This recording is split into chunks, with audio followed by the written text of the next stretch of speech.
Nicolás Suárez, estoy cursando instalación y mejoramiento del primer año en el IES Calvo Sotelo y hoy os vengo a presentar mi proyecto de fin de curso, que es esta silla.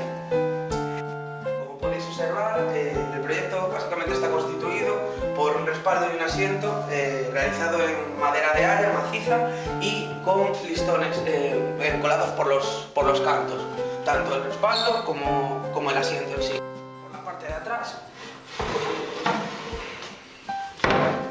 se han realizado unas colas rectas y se ha reforzado dichas colas con espigas de madera. La característica más vistosa, digamos, de este proyecto son las patas, que hacen un ángulo de 45 grados y son de fresno y están reforzadas con unas cuñas también de fresno.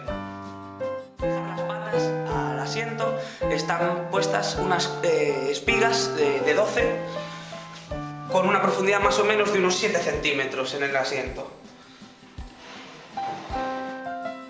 Este es todo el proyecto. Muchísimas gracias.